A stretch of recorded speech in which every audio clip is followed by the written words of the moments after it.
Ayeuna nu budeg jeung nu saliwang nonton TV. Ai nonton teh geus aya sajamna. Tah di segmen terakhir aya presiden Indonesia we lah tong kagok keur pidato. Kalimatna kieu, Indonesia akan memasuki pasar bebas. Cenah kitu ceuk si presiden teh. Eta nu saliwang ngomong ka nu budeg, "Heuy, wah, ayeuna mah ternyata Indonesia teh bakal loba pisan beas. Nah, akan memasuki pasar beas."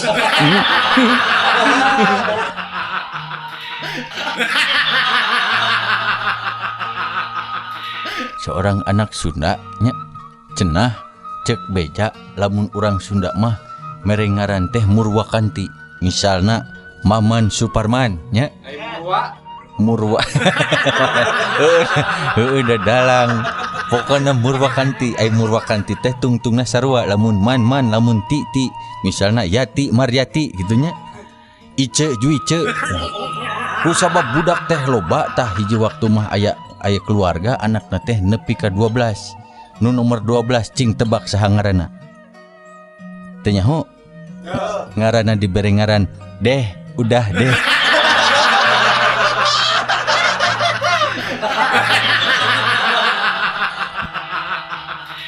Di hiji kelas ye, wa dengikeun wa. Tah. Di hiji kelas aya budak ditanya cenah kieu. "Pal," cek guruna teh. "Sok nyieun kalimat buah hati." Ta budak tuluy ngalima si ipal teh tuluy ngomong kieu. "Kemarin ibu Nina baru saja melahirkan 2 orang buah hatinya." Alah hebat. Tuluy, "Maneh man," cek si ibu guruna teh. "Abdi bu," nya. "Karena buah hati ibu Dewi kembar, maka banyak orang yang sulit membedakannya." Alah hebatnya. Pas nu terakhirnya, "Tah Rindra, cik maneh kumaha?" Si Rindra teh ngomong kieu, "Bu, saya." "Nya sok maneh." "Buah stroberi kalau digabungkan dengan buah pisang maka dapat menghasilkan buah hati."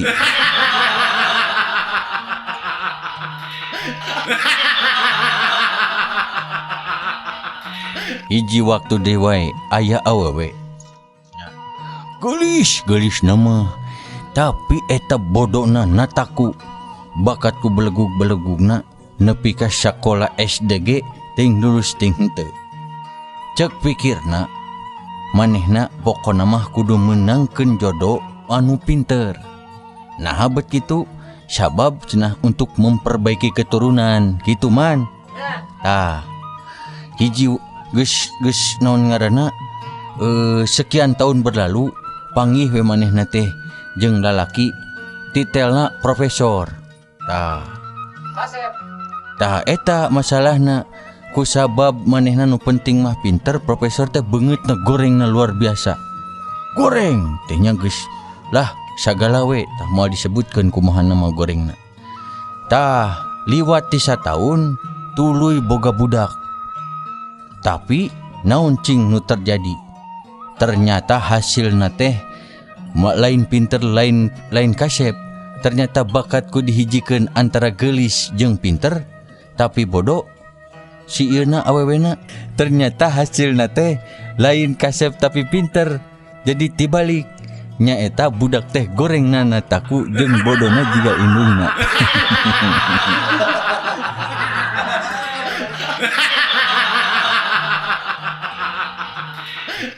Aya ustad di Indonesia ulin ke Thailand. Aya kan dia? Aya tah. Ku sabab di Thailand tulisanna beda ti tulisan Arab jeung Indonesia jiga hana caraka nya tulisanna teh. Tah eta ustad teh jeung babaturanna bubar di Thailand teh. Ulin cenah teh ditu nama. Nu hiji aya nu ka toko, aya nu ka mana. Janjina teh lamun engke rek balik di ka hotel titah kumpul di hiji tempat tah di dinya tempatna. Si ustad eta teh bingung, geus cenah daripada salah nulis we di dinya aya tulisan di tukangeun manehna ditulis dina leungeunna. Tah pendek carita balik deui manehna ka eta tempat ka nu teh rek balik deui ka tempat eta bingung.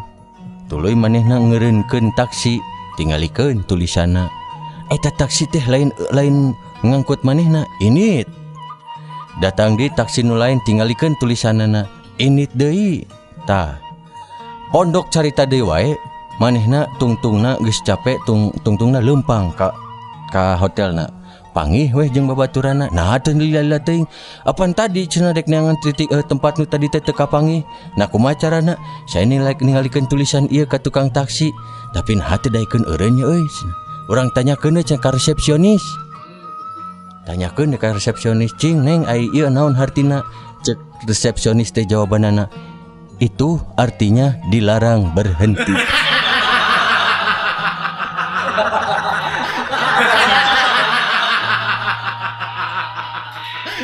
Hiji waktu aya kusir delman. Ku sabab alus eta nyetir delmana ditaksir ku Ratu Inggris. Saha ngaranna? Ratu aja eta cendol. Tah Elizabeth. Tah si ratu teh cenah, kusir delman, "Yai ikut ke saya aja. Ku sabab alus nyetirna rek sina mawa kereta naon kencana." Tah ini teh ceritana si kusir delman teh ari kakarasa poe geus balik deui ka Indonesia. Ku sabab ceuk maneh aing mah keuheul cenah. Kuda di Inggris mah teu ngartieun heus jeung hiu. Jadi we kudana teu eureun hiu ngeureum maju.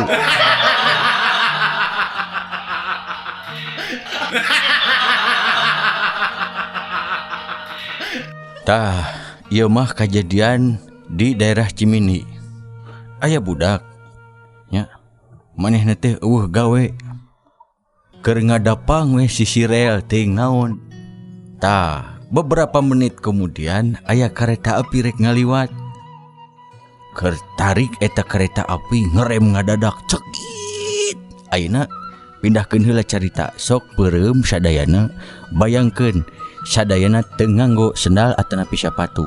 Tuluy ta budak nanya kieu, "Naon cenah kareta bet eureun ngadadak?" Si kareta ngajawab kieu, abdi mah teu kuat. Ieu asa kulinu ningali silet ditangtungkeun di luhur rel. Sieun kacuga."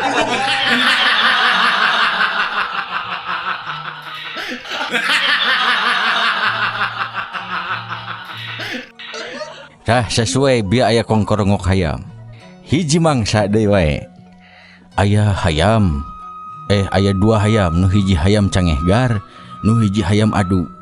Cek hayam cangehgar ngomong kieu, "Hebat euy maneh mah, kamari jeung hayam borontok, ayeuna cenah geus bobogohan di jeung hayam nu lain, pan jagoannya hayam nya. Manehna masuk ganti-ganti awewe." Cek si hayam adu ngomong kieu, "Hih tuh da dewek teh atuh pejantan tangguh."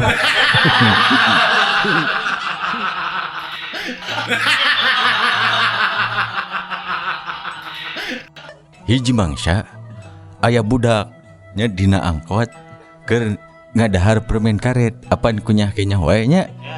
Tah dia hareupeunana aya nini-nini bari ngadahar permen karet teh budak teh kan kunyah kenyoh gitu nya biasa we. Terus saya ngagayem gitu. Ari cek sini teh ujug-ujug ngomong ge, "Atuh Ujang, toh ngajak ngobrol nini mah teu bisa ngadenge."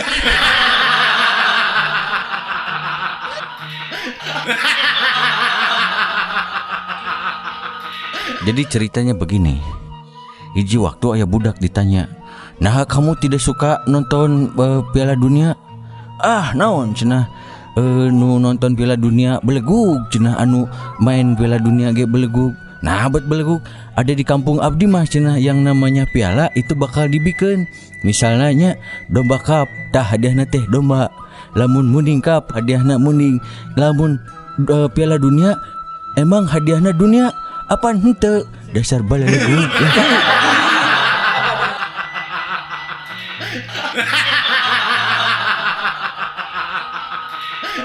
Ieu dongeng nu mabok dewa ieu.